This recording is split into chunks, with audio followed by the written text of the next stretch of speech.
Hi friends, ఎలా ఉన్నారు? By the way నాకు ఫుల్ కోల్డ్ ఉంది, ఇంకా తగ్గలేదు. సో వాయిస్ ఎలా ఉన్నా సరే కొంచెం భరించండి. మా ఊడిది ల్యాప్టాప్ రీప్లేస్మెంట్ చేయాలన్నమాట.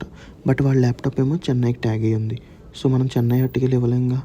అందుకని వాళ్ళు ఏం చెప్పారంటే DHL హబ్లో ఇచ్చేయమన్నారు. DHL హబ్ ఎక్కడంటే ఎర్రగడ్డ మెట్రో నుంచి ఫస్ట్ లెఫ్ట్ తీసుకుని స్ట్రైట్ వెళ్ళిపోతే నెక్స్ట్ అక్కడి నుంచి వోల్టాస్ వస్తుంది. అది కూడా క్రాస్ అయ్యి వెళ్ళిపోయాక లెఫ్ట్ తీసుకుని ఇంకా స్ట్రైట్ వెళ్ళిపోవాలి. అదే రూట్లో స్ట్రైట్ వెళ్ళిపోయాక మళ్ళీ చిన్న లెఫ్ట్ ఒకటి ఉంటుంది, అదొకటి తీసుకుంటే మనకి అక్కడ DHL హబ్ కనిపిస్తుంది. బ్యాక్ సైడ్ ఏమో సనత్ నగర్ రైల్వే స్టేషన్ ఉంటుంది. ఇదే DHL హబ్. ఇక్కడ లోపలికి వెళ్ళిపోయాక బైక్ పార్క్ చేస్తాం. నెక్స్ట్ మా డీటెయిల్స్ అన్ని కలెక్ట్ చేసుకున్నారు. అండ్ ఫోన్కి ఒక OTP సెండ్ చేశారు. అండ్ వాటి ఫోటో కూడా తీసుకున్నారు. అన్నీ తీసుకుని డీటెయిల్స్ అన్నీ ఫిల్ చేశాక ఒక టెంపరీ ఐడి కార్డు ఇచ్చి లోపలికి తీసుకెళ్లారు. లోపలికి వెళ్ళాక ఎలా ఉంటుంది, వాళ్ళు అక్కడ ఒక గూగుల్ స్కానర్ చూపిస్తారు. అది స్కాన్ చేసి ఫామ్ ఫిల్ చేయాలి. తర్వాత మనకు ఒక ప్రింట్అవుట్ ఇచ్చేస్తారు, ల్యాప్టాప్ తీసుకుంటారు, అంతే అయిపోయింది. చాలామంది ప్రాసెస్ విషయంలో చాలా కన్ఫ్యూజ్ అవుతున్నారు. మీకు ఏమైనా డౌట్స్ ఉంటే కామెంట్ చేయండి, లేదా ఇన్స్టాగ్రామ్లో పింక్ చేయండి, నేను ఎక్స్ప్లెయిన్ చేస్తాను. సరే మరి, బాయ్ బాయ్.